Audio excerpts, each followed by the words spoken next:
नमस्कार, आपके साथ मैं हूं चित्रा त्रिपाठी। केजरीवाल दिल्ली की कुर्सी छोड़कर देश की कुर्सी पर बैठने का ख्वाब देख रहे हैं, मगर अब केजरीवाल किसी ख्वाब पर गैर नहीं बल्कि अपने ही पानी फेरने पर आमादा हैं। वजह है लोकसभा चुनावों के मद्देनजर टिकट बंटवारे पर छिड़ा बवाल। केजरीवाल ने जिन 20 उम्मीदवारों को चुनावी मैदान में उतारा है, उन सब के खिलाफ पार्टी कार्यकर्ताओं में असंतोष घर करता जा रहा है। नौबत विरोध प्रदर्शन और टिकट बेचने के गंभीर आरोप तक आ गई है। कार्यकर्ताओं का यहां तक आरोप है कि आम आदमी की बात करने वाले केजरीवाल भी औरों की तरह सिर्फ जातिगत समीकरण और खास चेहरों को ही मौका दे रहे हैं। ऐसे में बीच बहस का बड़ा सवाल तो यही है कि फिर किस तरह से औरों से अलग हैं केजरीवाल। कहीं केजरीवाल भी जाति जुगाड़ की राजनीति तो नहीं कर रहे।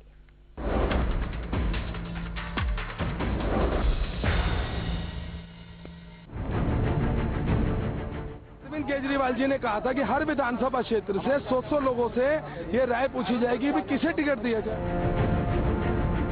लोगों को दिखावा है कि हम लोगों के बीच में जाके काम करते। बार भी हमारे से पूछा भी नहीं गया, जबकि हम दिन रात पार्टी के लिए जी तोड़ जान से तन मन धन से सेवा करते आ रहे हैं। दिल्ली के चांदनी चौक से लेकर पंजाब के लुधियाना तक, यूपी के मुरादाबाद से लेकर मुंबई तक आम आदमी पार्टी के खिलाफ कार्यकर्ताओं की बगावत तेज हो गई है।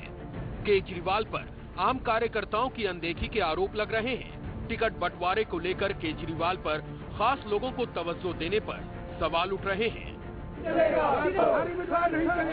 केजरीवाल की तिलक लेन वाले घर के बाहर हंगामा करने वाले ये लोग खुद को चांदनी चौक से आम आदमी पार्टी का वॉलंटियर बता रहे हैं। इनका आरोप है कि इलाके में पार्टी को मजबूत करने के वक्त इन लोगों ने जी जान लड़ा दिया, मगर जब टिकट देने की बारी आई तो इनसे पूछा तक नहीं गया। अरविंद केजरीवाल जी ने कहा था कि हर विधानसभा क्षेत्र से 100 लोगों से ये राय पूछी जाएगी कि किसे टिकट दिया जाए। फॉर्म भरेंगे 1000 आदमी को, वो कागज कहाँ है, वो पेपर कहाँ है। पार्टी इन्हें अपना वॉलंटियर मानने से ही साफ इनकार कर रही है, लेकिन केजरीवाल पर चेहरा और जाति देखकर टिकट देने के आरोप पश्चिमी दिल्ली सीट पर भी लग रहे हैं। सिख बाहुल्य वोटरों की तादाद अधिक होने से पार्टी ने यहां 1984 के सिख पीड़ितों की लड़ाई लड़ने वाले जर्नैल सिंह को मौका दिया है, जिससे स्थानीय कार्यकर्ताओं में गुस्सा है। हमारे यहाँ तिलक नगर विधानसभा में ज्यादातर सिख हैं और उसी बेस पे शायद उनको टिकट वहाँ से ज्यादा हुआ। उनको हमारे इलाके में कोई कैंडिडेट ही नहीं मिला, वो साउथ से लेकर आए जर्नैल सिंह को। पार्टी में बगावत की आग सिर्फ 1-2 सीट पर ही नहीं धधक रही है। ये है वीरेंद्र शाह। मुंबई में आम आदमी पार्टी और व्यापारियों के नेता वीरेंद्र शाह का आरोप है कि दिखावे के लिए इनसे ऑनलाइन फॉर्म और इंटरव्यू की प्रक्रिया पूरी कराई गई, जबकि पार्टी मयंक गांधी, मीरा सान्याल और मेधा पाटकर के टिकट को पहले ही पक्का कर चुकी थी। इंटरव्यू भी हमारा ऐसा लिया गया जैसे वो एक दिखावा कर रहे हैं, लेकिन जब ये अनाउंस हो गया तो हम समझ गए कि ये ऑलरेडी पहले से तय हो चुके थे। क्लोज डोर में ऑलरेडी ये सब नाम अनाउंस हो चुके थे। ये सिर्फ एक लोगों को दिखावा है कि हम लोगों के बीच में जाके काम करते, लोगों के पास जाते, लोगों को पूछते। टिकट को लेकर जंग नागपुर में भी छिड़ी है और लुधियाना में भी। लुधियाना में तो आपके नेता बलबीर अग्रवाल ने केजरीवाल पर सीधे सीधे टिकट बेचने के ही आरोप मढ़ दिए। ऐसा लगता है कि फुल्का जी को जो टिकट आज डिक्लेयर हुई है, 5 दिन पहले उनका ये चल रहा था, ये सब पैसे 20-25 लाख मेरे हिसाब से इन्होंने लेके खा के ये उनका नाम आगे बढ़ाया गया है। पर घमासान मुरादाबाद में भी मचा है। यहाँ से एक बाहरी अरबपति खालिद परवेज को टिकट देने पर स्थानीय कार्यकर्ताओं में नाराजगी घर कर गई है।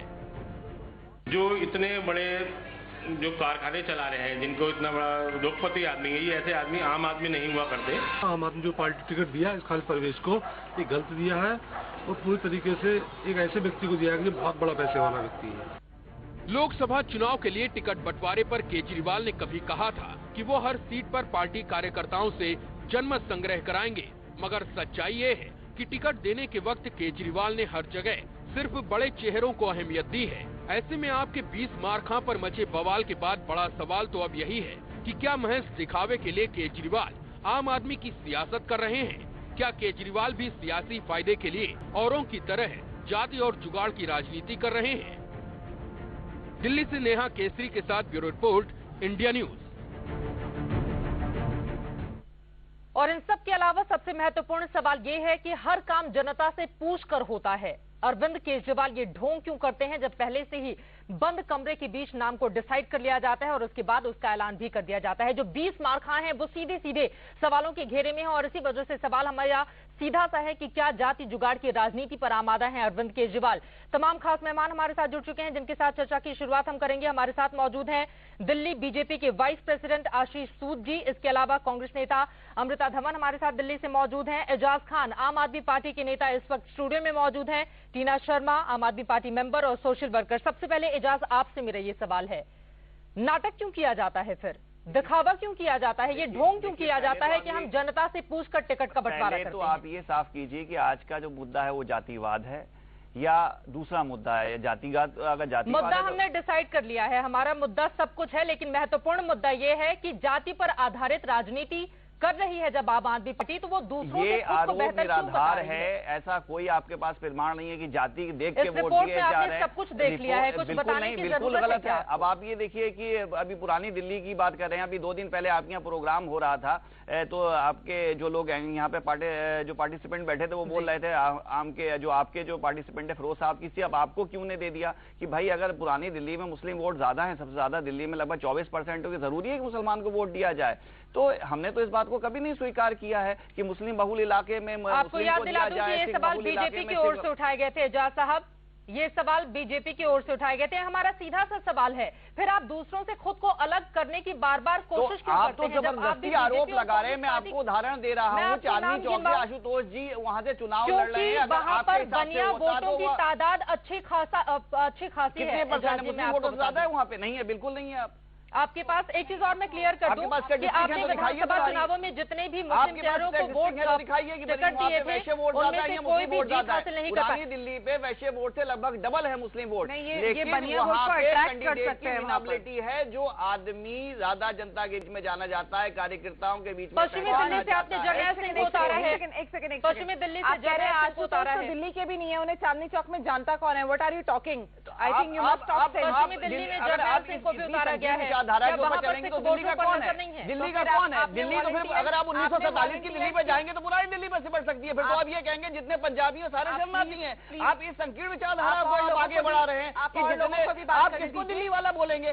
दिल्ली की परिभाषा क्या है? कौन दिल्ली वाला है? और लोगों को भी आप बोलेंगे मैं भी परदेसी हूँ। मुझे लगता है पैनल पे और लोगों को भी बोलने दीजिए। आपने बात पूरी नहीं होने दी, बीच में आ गए आपके संकीर्ण विचारधारा की बात करेंगे। दिल्ली वाला हुआ तो कौन हुआ? अगर आप दिल्ली वाले नहीं है, आप तो मनसे की शिवसेना की भाषा बोल रही हैं। आप आतंकवादियों की भाषा बोलते हैं, वो रेल भवन में सबने देखा। Please don't discuss this. आप फ्रस्ट्रेटेड है, आप निराशी हैं, आप ऐसे लांछन लगा रही हैं। आप एजाज सीधा सा सवाल मेरा आपसे ये है, मेरा सवाल ये सुनिए, ऑनलाइन फॉर्म भरवाने की बात आपकी ओर से कही गई। एजाज आप मेरा सवाल सुनिए, किसी भाजपा के अंदर इतनी हिम्मत नहीं है। एजाज आप मेरा सवाल सुनिए, सीधा आर्थिक आधार पे होना चाहिए। ये गए क्या किया नरेंद्र मोदी जी बिहार गए तो उन्हें यदुवंशियों की याद आई, यदुरप्पा को लिंगायत वोटों की तरफ एजाज आप दूसरों पर कीचड़ उठाइए लेकिन पहले खुद को तो पास कर सके। एजाज आपसे मेरा चलिए हम चलते हैं, हमारे साथ अमृता धवन भी मौजूद है। अमृता, सबसे बड़ा सवाल यही है कि जब जातिगत समीकरणों को ध्यान में रखकर आम आदमी पार्टी भी अपने उम्मीदवारों को खड़ा कर रही है तो खुद को पाक साफ बताने की कोशिश इस पार्टी की ओर से क्यों की जाती है? इस पर आपकी टिप्पणी।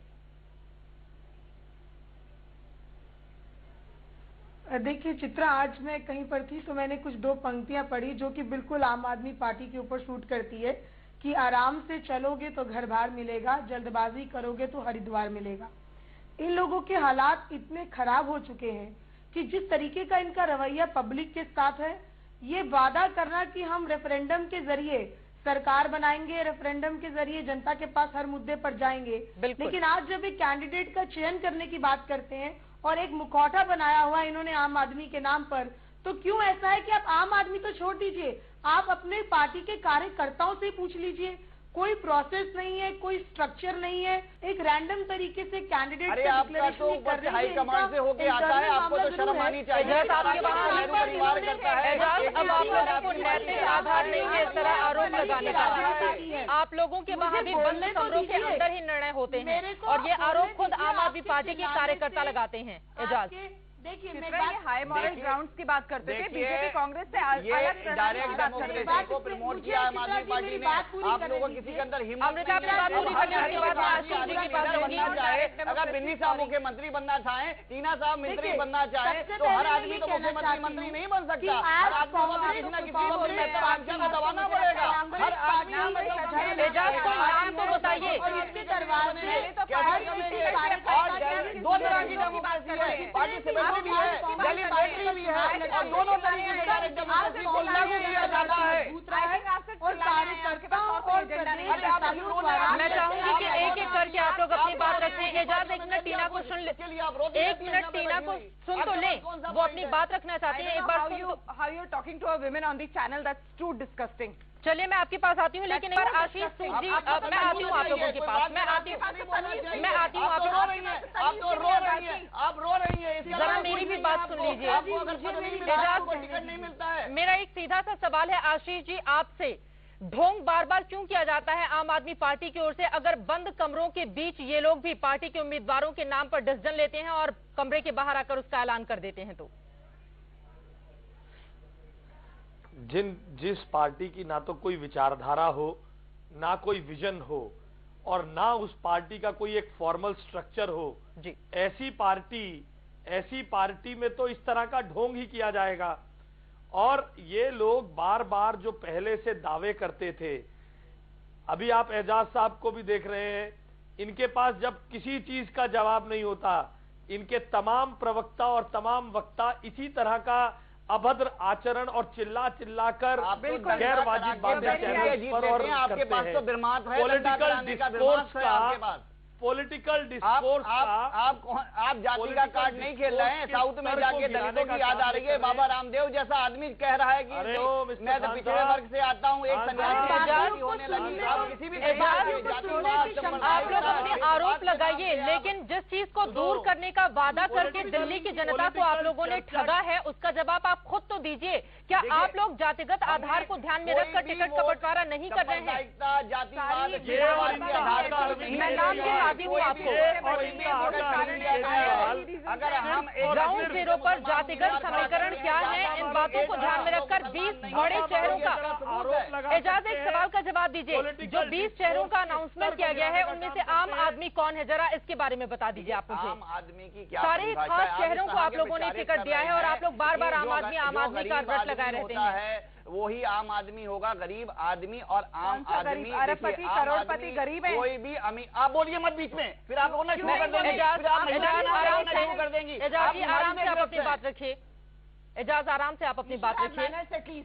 आप एजाज आप बोलने के लिए आप तमीज़ से बोलिए, आप तमीज़ से बोलिए, आप बीच में बदतमीजी कर रहे हैं। मैं चाहूंगी कि आप लोग प्लीज व्यक्तिगत एक दूसरे पर मत हो, प्लीज आप लोग व्यक्तिगत ना हो, और आप दोनों आम आदमी आप गाली गलौज यूज कर रही हैं। मैं चाहूंगी प्लीज आप लोग व्यक्तिगत नहीं हो एक दूसरे को लेकर। मेरा सीधा सा सवाल यही है एजाज, जरा एक दो नाम बता दीजिए जो आम आदमी का चेहरा हो, जो बीच से आए हों। आम आदमी की परिभाषा मुझे बताइए, आप क्या परिभाषा देना चाहती हैं? आपने ये जो परिभाषा आप लोगों ने गढ़ा है, हम क्यों बताएं? आप लोगों ने गढ़ा है आम आदमी का। आप लोग आम आदमी को बेवकूफ बना रहे हैं। आम आदमी की बात आप लोग कर रहे हैं। जाता हो क्या योगेंद्र यादव, क्या डीडीसी में नहीं जाते हैं? क्या योगेंद्र यादव मेट्रो में नहीं जाते हैं? क्या आशुतोष को कभी आपने मेट्रो दिल्ली के मुख्यमंत्री भी मेट्रो में गए थे शपथ लेने के लिए, उससे कोई आम आदमी नहीं हो जाता है जो पब्लिक ट्रांसपोर्ट में नहीं जाता हो? इसमें से कौन सा ऐसा आदमी है जो सरकारी अस्पताल में इलाज कराने नहीं जाता हो? तो अब आप बताइए, आपकी परिभाषा क्या है? मैं आपको बताती हूँ। मुंबई में आम आदमी पार्टी के नेता हैं वीरेंद्र शाह, उन्होंने सीधे सीधे कहा है कि दरअसल पहले से ही निर्णय लिया जा चुका था कि मयंक गांधी, मीरा सान्याल और मेधा पाटेकर को टिकट दिया जाएगा। जनता से कोई राय नहीं ली गई। फिर मीडिया में आकर ये बात क्यों कही गई कि दरअसल हम लोग ऑनलाइन फॉर्म भरवा रहे हैं और इंटरव्यू के बाद नाम डिसाइड किया जाएगा? ये तो हर व्यक्ति की महत्वाकांक्षा है। जब उसको टिकट नहीं मिलता तो लांछन लगाता है। हमने राजनीति में हमेशा देखा है, जब मुलायम सिंह ने आजम खान निकाल दिया, आप अपनी पार्टी की तो बात कीजिए। जब मुलायम सिंह वापस आ गए तो उन्होंने कहा ये मसीहा है। ये इस तरह के आरोप आप बीच में एक एजाज, आप ही बोलेंगे क्या? आप बोलेंगे क्या? आप नहीं बोलिए, आप महिला हैं इसलिए मैं आपका सम्मान कर रहा हूँ। आप महिला होने के नाते मैं आपका सम्मान कर रहा हूँ। एजाज, मैं चाहूंगी कि कम से कम हम लोग मुद्दे पर रहें और आप लोग प्लीज आपस में व्यक्तिगत लड़ाई मत लड़ें। हम एक मुद्दे पर इस वक्त डिस्कशन कर रहे हैं। और टीना, मेरा सीधा सा सवाल ये है, चूंकि आम आदमी पार्टी के आप भी सदस्य हैं, जब पार्टी में इस तरह की स्थिति है, आम आदमी की बात भले ही लोग करते हो लेकिन आम आदमी का ख्याल कोई नहीं रखता, तो फिर आपको पार्टी छोड़ देनी चाहिए। आप पार्टी में क्यों बने? मैं पार्टी की सदस्य हूँ। सदस्य 125 करोड़ लोगों को ये सदस्य बना रहे हैं और मैं तो अपना वो 10 रुपए का नोट ढूंढ रही हूँ, जो 10 रुपए का नोट मैंने दिया था। जिस दिन वो मिल जाएगा तब तक मैं इनकी गर्दन छोड़ूंगी नहीं। इनकी गर्दन मुझे तब तक नहीं छोड़नी है, क्योंकि इनके जितने वादे थे, कल बिन्नी इंडिपेंडेंट एमएलए कोर्ट से होकर आ गया है और सारे वादे सब्सिडी पे इन्हें कोर्ट फटकार लगाई चुकी है। मुझे लगता है कि इनके खिलाफ, इन्होंने आज तक एक भी कोई क्रिमिनल केस किसी के खिलाफ दायर नहीं किया, कोई एफआईआर दायर नहीं की, और ये खुलेआम खड़े होकर बोलते हैं ये चोर है, वो चोर है, वो चोर है। बट सबसे बड़े चोर तो ये है जिनको कोर्ट रोज 4-4 झटके दे रही है। शर्म आनी चाहिए। आप लांछन लगा रही हैं, आप महिलाओं ने फायदा उठा रही है। आप अभद्रवाद कर रही हैं। व्यक्तिगत मत होइए। एजाज जी प्लीज, आप व्यक्तिगत मत होइए। एजाज जी प्लीज, डॉक्टर की जरूरत है। टीना, मैं चाहूंगी आप शांत रहिए। एजाज जी प्लीज, आप व्यक्तिगत मत होइए और इस तरह एजाज जी इस तरह के शब्दों का इस्तेमाल आप मत कीजिए, वरना मैं आपकी आवाज को म्यूट करवा दूंगी और फिर आपकी आवाज ऑन एयर नहीं जाएगी। एजाज खान, मेरा सीधा सा सवाल आपसे था और मैं उसका जवाब खुद चाहूंगी। आप टीना शर्मा को बीच में इंटरप्ट मत कीजिए। लेकिन हम सीधे चलते हैं अमृता के पास। अमृता, सबसे बड़ा सवाल यही है, ये तू मैं आम आदमी पार्टी के बीच पिछले 1 साल से जारी है। टिकट का ऐलान होता है एक तरफ, दूसरी तरफ सैकड़ों कार्यकर्ता खड़े हो जाते हैं अरविंद केजरीवाल के गेट के ठीक बाहर और वहां पर धरना प्रदर्शन करते हुए कहते हैं कि दरअसल आम आदमी पार्टी का ख्याल नहीं रखा जाता। सवाल यह है, तो फिर इतना नाटक रचा क्यों जाता है? ऑनलाइन फॉर्म भरवाना, इंटरव्यू लेना, ये सब दिखावा आखिर अरविंद केजरीवाल और उनकी टीम की ओर से क्यों किया जा रहा है?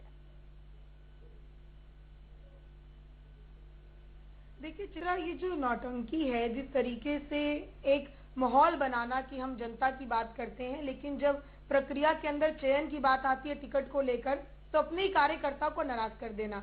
ठीक है, हम मानते हैं कि 4-5 लोग टिकट मांगते हैं, 1 को मिलता है, 3 को नहीं मिलता है, लेकिन कार्यकर्ताओं की उसमें राय मशवरा हो ही ना, तो इसमें कार्यकर्ता तो नाराज होगा। इन्होंने सवाल उठाया कांग्रेस पार्टी के ऊपर। हमारा एक स्ट्रक्चर है, हमारे ब्लॉक अध्यक्ष है, हमारे जिला अध्यक्ष है, हमारे प्रदेश अध्यक्ष है, उसके बाद एक स्क्रीनिंग कमेटी होती है, फिर सीईसी होती है। इतनी प्रक्रियाओं को गुजर कर एक कैंडिडेट हमारे यहाँ पर फाइनल होता है, तो दरवाजे बंद कर तो ये काम कर रहे हैं। जो जनता को एक तरफ ये कहते थे कि हम जनता से पूछकर तय करेंगे कैंडिडेट, आज वो बड़े बड़े ग्लैमरस चेहरे ला रहे हैं और ऐसे बड़े बड़े उद्योगपति ला रहे हैं, ऐसे पैसे वाले लोग ला रहे हैं, और जिनको ये आम आदमी का टैग लगाकर जनता के बीच में लाना चाहते हैं, ये धोखा कर रहे हैं जनता के साथ, और जनता जी। अमृता, मैं आती हूँ आपके पास, लेकिन आशीष सूद से मेरा सवाल है। टीना, मैं आती हूँ। आशीष जी, अभी जो तस्वीरें हम देख पा रहे हैं टीवी स्क्रीन पर, विरोध प्रदर्शन किया जा रहा है दिल्ली में। आम आदमी पार्टी के ये कार्यकर्ता हैं और इनका सीधा आरोप है किसी सेलिब्रिटी को नहीं बल्कि आम आदमी को टिकट दो। इससे क्या समझा जाए? देखिए चित्रा, बात ऐसी है, इनके यहां तो खाता ना वही जो केजरीवाल कहे वही सही। इनके यहां कोई प्रोसेस नहीं है। टिकट देना नितांत इनका निजी मामला, इनकी पार्टी का अंदरूनी मामला है, किसको टिकट दे किसको ना दे जी। इसलिए उस पर मैं टिप्पणी नहीं करना चाहूंगा। विषय केवल यह है कि राजनीतिक डिस्कोर्स का स्तर क्या होना चाहिए और राजनीति में किस प्रोसेस के साथ जो हमारी कथनी और करनी में कितना अंतर दिखना चाहिए। आशीष, इस बात का डर आपको भी है क्या कि नाम के ऐलान के बाद बीजेपी में भी सिरफुटौल का दौर शुरू हो जाएगा, इसीलिए आप इतना बच रहे हैं?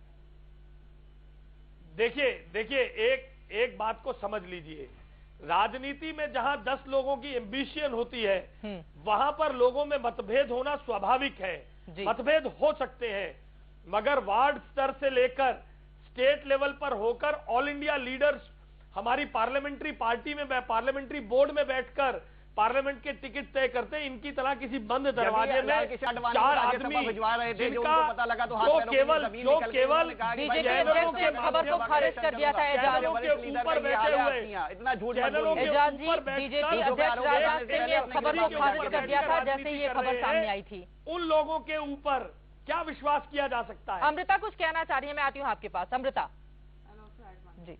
और ये एजाज साहब को आप समझाइए चित्रा इनसे ऊंची आवाज में मैं बोल सकता हूँ। राजनीति जो है करने का के स्तर को नीचा ना करें। जी, राजनीति करने का जो तरीका है, देखिए, या तो आप वो वादा कीजिए मत जो आप लोगों को पूरा नहीं करके दे सकते हैं, और आप जो कह रहे हैं आप उसको करने के लिए प्रतिबद्ध होने चाहिए। अभी तक आम आदमी पार्टी के इन कार्यकर्ता जो हमारे प्रवक्ता बैठे हैं, इन्होंने ये जवाब नहीं दिया कि किस बेसिस पे इन्होंने जो नाम अनाउंस करे हैं वो क्या क्राइटेरिया था, क्या कोई यूनिफॉर्म क्राइटेरिया था या नहीं था। ये आपका इंटरनल मामला जरूर है, पर आपका राजनीतिक जो पूरा स्टंट है इन्हीं मुद्दों के ऊपर जो है घिरा हुआ है, इसलिए आज आपको इन सवालों का जवाब देने के लिए मुश्किल हो रहा है। इस सवाल का जवाब मैं लूंगी एजाज से, लेकिन उसके पहले टीना कुछ ऐड करना चाह रही है। एक छोटी कुर्सी को आपने सीएम पद को इसलिए त्याग दिया क्योंकि आपकी कोई भी प्रवक्ता बड़े आरोप लगाने के बिल्कुल हैं, जवाब देने नहीं देते, जवाब के बदले सवाल करते हैं। मैं आती हूँ आपके पास, टीना को जोड़ना चाह रही थी। एजाज मैं आती हूँ, जातिवाद की, सांप्रदायिकता की, क्षेत्रवाद की राजनीति नहीं करते। दूसरी बात ये एजाज ऊंची आवाज में और एक सुर में बोल जाने से सारी बातें सही नहीं हो जाती हैं। कल ही आप गांधीवाद की बात कर रहे थे, गांधी को जोड़ रहे थे बार बार इसी बीच बहस में, और आज आप ठीक उल्टे तमाम शब्दों का इस्तेमाल कर रहे हैं। पार्टी को टारगेट बना के कोई टारगेट नहीं कर रहा है। देखिए, समय सीमा आपने तय की थी। एजाज एक मिनट, वजह से आप एजाज आप मेरी बात सुनिए, एजाज आप मेरी बात सुनिए। आदत यही है कि सब कुछ शोर बोलते हैं इनके। एजाज, दरअसल आप लोगों के साथ सबसे बड़ी दिक्कत यह है कि आप लोग दूसरों को सुनने के लिए तैयार ही नहीं होते हैं। टीवी चैनल डिसाइड करेगा कि उसे किस लाइन पर बहस करनी है। आप लोग किसी और, अगर आम आदमी पार्टी के पक्ष में बात कीजिए तब तक तो ठीक, जैसे ही विपक्ष में होइए वैसे ही आप लोगों को आरोप लगाने शुरू कर देते हैं कि मोदी से कितने पैसे लिए और राहुल गांधी से पैसे लिए। ये बात बिल्कुल समझ से परे है। टीना आपको जोड़ना चाह रही थी। मैं दो बात करना चाहती हूँ। इन्हीं का जो पैटर्न है, इन्होंने जो जनता में डाला, मैं उसको यहाँ बताऊंगी। इन्होंने कहा पीएससी में आप नॉमिनेशन अपने कैंडिडेट्स जो है अपने एप्लीकेशन दे सकते हैं, आप ऑनलाइन कीजिए, बिल्कुल कीजिए, और उनका इंटरव्यू लिया जाएगा। उनका ये भी कहा गया था। उसके बाद कहा गया कि पीएससी के जो लोग हैं वो 10 या 12 नामों को डिसाइड करेंगे, उसको नीचे ले जाएंगे, वॉलंटियर्स जो है उस पर वोटिंग करेंगे और उसके बाद एक नाम डिसाइड होगा। ये इन्होंने डिसाइड किया, उस पर ये फॉलो नहीं कर रहे, पहली बात। दूसरी बात, इनके जो कुमार विश्वास हैं वो खुद ही बिना पीएससी के डिसाइड किए खुद अपने आप को सेल्फ क्लेम कैंडिडेट अमेठी पहुंच जाते हैं राहुल गांधी के खिलाफ लड़ने। तो डेमोक्रेसी का ये दूसरा चेहरा। और तीसरा बड़ा चेहरा मैं आपको बताना चाहती हूँ, मुझे लगता है कि चैनल्स ने बहुत ज्यादा इसको नोट नहीं किया। 15 तारीख को एक प्रेस कॉन्फ्रेंस हुई थी जिसमें योगेंद्र यादव थे, उन्होंने उसमें कुमार विश्वास थे और उसमें ये भी थे आपके IBN 7 के आशुतोष। तो आशुतोष ने ये बहुत कैटेगोरिकली वहां पर बोला था, और वो प्रेस कॉन्फ्रेंस हुई थी मेरे, बिन्नी और हम सबको डिस्कार्ड करने के लिए कि हम जो एलिगेशंस लगा रहे हैं उसके ये जवाब है। उस प्रेस कॉन्फ्रेंस में कहा कि 15 तारीख लास्ट डेट थी, मैंने अपना फॉर्म नहीं भरा है, मैं पार्टी का कैंडिडेट नहीं हूं, मैंने पार्टी की जो कैंडिडेचर है उसमें मैं नहीं जाना चाहता हूं, मैं लोकसभा के लिए मैंने कोई एप्लीकेशन नहीं किया है जी। और मैंने यही कहा था कि मैंने नहीं किया। अब ये कुछ भी मुझ पर इल्जाम लगाए, बट मैंने एप्लीकेशन नहीं किया। बट जवाब ले लेते हैं। आशुतोष का कैंडिडेचर डिसाइड हो गया, इसका मतलब बिना एप्लीकेशन गए 1000 लोगों वोटर्स के एंडोर्समेंट मंगाए हैं इन्होंने हर लोकसभा से। सबसे महत्वपूर्ण ये है, अगर कुमार विश्वास की हम बात कर लें, आपने तमाम नामों का जिक्र किया, लेकिन कुमार विश्वास तो नाम के डिसाइड होने के पहले ही वहां पर रैली कर देते हैं, मैं आपकी सेवा करने के लिए आया हूं, यहीं पर रहकर आपकी सेवा करूंगा। इस तरह की बातें कहने की क्या जरूरत थी अगर नाम ही डिसाइड नहीं था? और अमेठी की जनता से पूछा क्या आपने कि आपको कौन सा चेहरा चाहिए? देखिए, अगर अमेठी की जनता ने उनको नहीं बुलाया तो वो जबरदस्ती वहाँ पे सड़क पे जाके बैठे। आप लोगों ने थोपा है। नहीं, ये आप गलत बोल रहे हैं। ये आप कह रहे हैं ना, ये आपका चैनल कह रहा है, अमेठी की जनता ने उनको बुलाया। मनीष सिसोदिया ने एक मिनट एजाज में बताती हूँ आपको, मनीष सिसोदिया ने एक आप लोगों का प्रोग्राम चल रहा था, उस दौरान उन्होंने कहा था कि और हमारे कुमार तो गांधी परिवार के कुमार के खिलाफ खड़े हो जाएंगे, और उसके बाद कुमार विश्वास वहाँ पर रैली करने पहुंचे। कहा मैं ब्राह्मण का बेटा हूँ, जातिवाद की राजनीति तो आप ही कर रहे हैं। देखिए, यही कहते हैं कि मैं ब्राह्मण का बेटा हूँ, ये राजनीति तो आप कर ही रहे हैं, तो फिर दोनों पार्टियों से आप कैसे? आप मुझे जवाब देने देंगी, अभी मैं बोलेंगी, फिर आप ये रोना रोएंगी कि साहब आप तमीज से बोलिए। एजाज जी, आप बदतमीजी कर रही हैं। एजाज जी, मैं चाहूंगी कि इन दोनों लोगों का ऑडियो डाउन कर दिया जाए। एजाज, चूंकि मैं माफी चाहती हूं टीना, इस तरह का बर्ताव आपसे किया गया, लेकिन आम आदमी पार्टी के किसी भी नेता या फिर कार्यकर्ता को इस चीज की इजाजत बिल्कुल नहीं दी जा सकती कि वो एक महिला के साथ इस तरह की अभद्रता करे। एजाज, आपको इसके लिए माफी मांगनी होगी। एजाज, ये आपकी जबरदस्ती है। मैंने एजाज आपको माफी मांगनी होगी। मैंने कोई गलत आप एक टीवी चैनल पे बैठे हुए हैं, आपके बीच कमरे में ये बहस नहीं हो रही है। एजाज आपको माफी मांगनी होगी। जैसे शब्द इस्तेमाल किए हैं, मैं माफी चाहूंगी इस तरह से, चूंकि बहुत ही खराब हो चुका है इस वक्त माहौल। बीच बहस में फिलहाल इतना ही, लेकिन राजनीति में जो स्थिति इस वक्त बन रही है उसके लिए अब आगे जनता डिसाइड करेगी कि आखिर वो चाहती क्या है। फिलहाल एक ब्रेक। देखिए वो महिला है।